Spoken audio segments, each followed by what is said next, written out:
A one-time presidential hopeful is now fighting to retain his seat at the state level in a gubernatorial race Democrats hope to flip come November. Wisconsin Republican Governor Scott Walker is trailing his Democratic challenger, Tony Evers, by 10 points, according to this NBC News Marist poll released last week. Meanwhile, a Marquette poll just a day later shows the race in a dead heat. It has the incumbent leading his opponent just 47 to 46%, well within the margin of error. Both these polls suggest the two-term governor, known for taking on public unions and cutting taxes, is facing a tough challenge. Despite gaining national attention under the campaign spotlight of 2016, Walker might soon be out of a government job. Joining me now is Mary Spicuzza. She's a reporter at the Miwaukee Journal Sentinel. Welcome to you, Mary. Thanks for being with us. Democrats see this as a viable chance to flip the governor's mansion blue. What's making this such a close race? Well, you know, Governor Walker got national attention in 2011 with his proposal, the Act 10 proposal about collective bargaining for workers. He really became a conservative superstar around the country.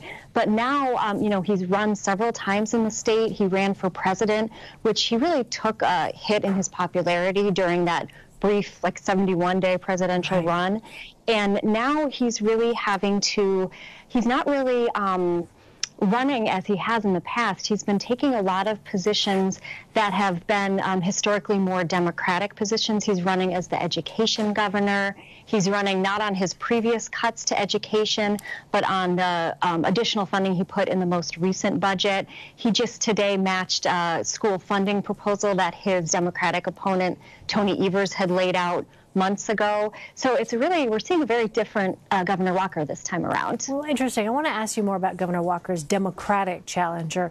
Tony Evers won his party's nomination from a wide range of candidates. What set him apart?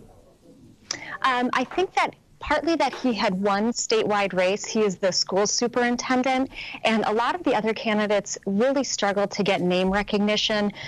He really benefited from having one statewide office in the past, and I think that really set him apart from the pack in terms of a lot of these candidates just were not known and really couldn't generate the support and enthusiasm that he was able to.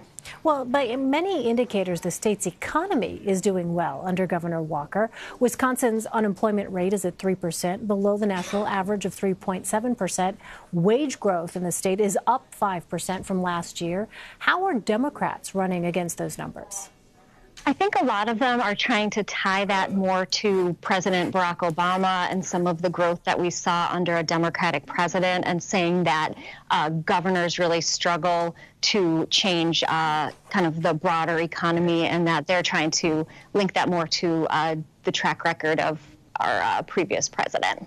Well, Governor Walker is one of the few Republicans speaking publicly of a blue wave in November. How does that look for the optics of his campaign? And are there any signs this is an effective strategy for rallying Republicans to the polls? You know, I will have to, I guess we have about 3 weeks to see how effective of a strategy it is. But yeah, we've seen him on several times go on tweet storms, which used to be very unusual for him. And it was after we had a state Supreme Court seat go to a Democrat.